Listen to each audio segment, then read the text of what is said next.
6:14 a.m. Your phone has already been alive for 40 minutes. You didn't check it, it checked you. A Slack thread from the CFO. A forwarded email from the board chair with no subject line. A calendar reminder for a call that was added while you were asleep by someone whose job is to manage the hours you don't know you're losing. You are the CEO of a Fortune 500 company. This is what that looks like at 6:14 in the morning. Not a corner office, not a car waiting at the curb, a phone that never finished yesterday. You shower in 7 minutes. You have timed this without meaning to. There is a version of your life where you lingered. That version ended somewhere around the second year of this job. You don't mourn it. Mourning takes time you have already allocated elsewhere. Breakfast is eaten standing, not because you're busy, because sitting down signals to your body that the day has paused and the day has not paused, and your body needs to understand that. The car arrives at 6:51. You know the driver's name, you know his daughter just started college. You asked once, remembered, and now you ask again every few weeks because asking is one of the remaining things that feels like a choice. The ride is 22 minutes, you use 19 of them.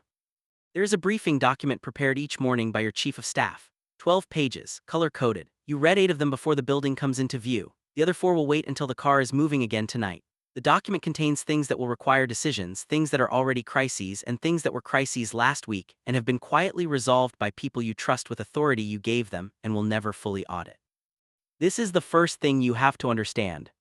The CEO does not run the company. The CEO runs the decisions the company cannot make without them. Everything else has already been delegated, structured, and systematized by the time it reaches your desk. What reaches your desk is what the system couldn't absorb, which means every single thing you touch is, by definition, a problem. You walk into the building at 7:14. There are 47,000 people whose paychecks exist in part because of decisions made in rooms you occupy. You do not think about this number daily, you thought about it constantly in year 1. Now it lives somewhere behind everything else, a low current, always on, never named. The first meeting starts at 7:30. It is not the first meeting on your calendar. There are 2 before it that were pre-reads, which means they happened in the briefing document in the car, which means the meeting at 7:30 is already a second conversation about something you processed at 65 miles per hour. By 9:00 a.m. you have made 11 decisions.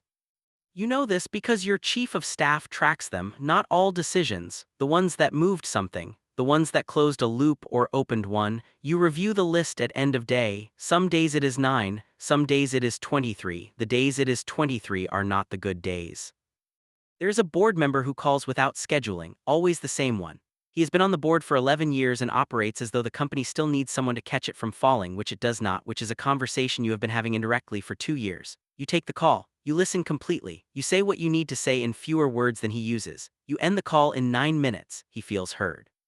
The call cost you the opening of something that now needs to be restructured into tomorrow. This is the second thing. The job is not strategy. The job is protecting the space in which strategy can happen. Everyone wants access to you, not maliciously, legitimately. Your attention is the most expensive resource in the building.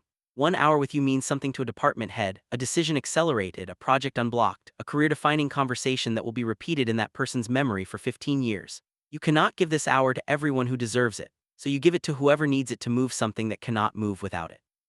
And the rest of the people who deserve it have to move without it. This is the part nobody talks about in the profiles, the quiet cost of the math.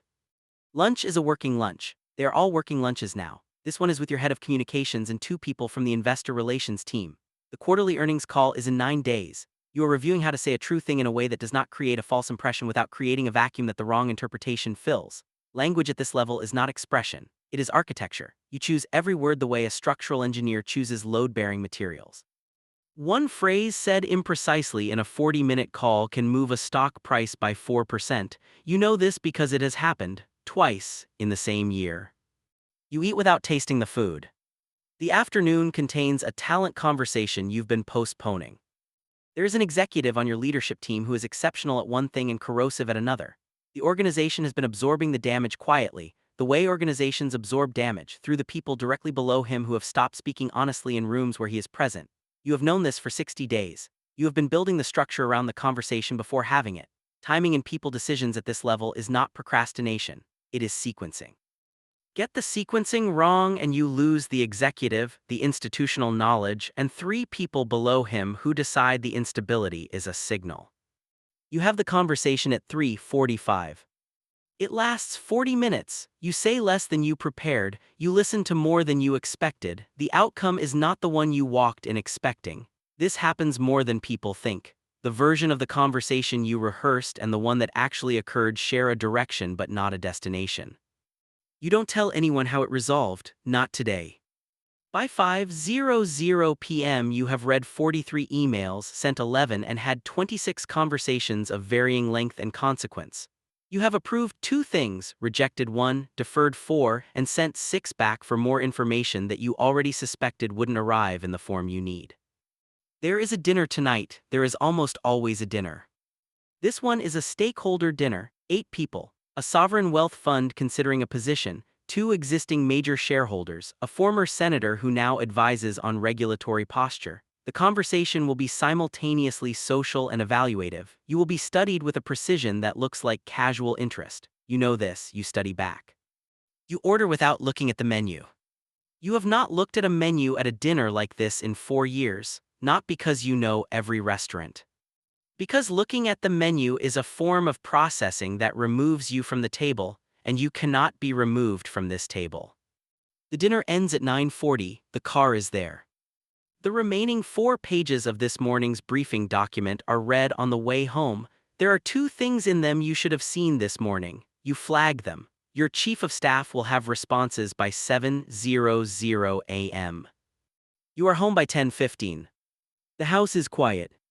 There is a version of a life that happened parallel to this one, dinners that were not stakeholder dinners, evenings that weren't reviewed on a moving vehicle, a presence that wasn't calculated before it was given. You are not sure when the parallel version ended, you didn't feel it close. These things don't close with ceremony. They close the way accounts do, incrementally, one small withdrawal at a time until the balance reads something you didn't expect. Your partner is already asleep. You sit at the desk in the room off the kitchen for 20 minutes. You process the day the way you process the briefing document. What closed, what opened, what moved. The third thing. The higher the title, the lower the number of people who will tell you the truth.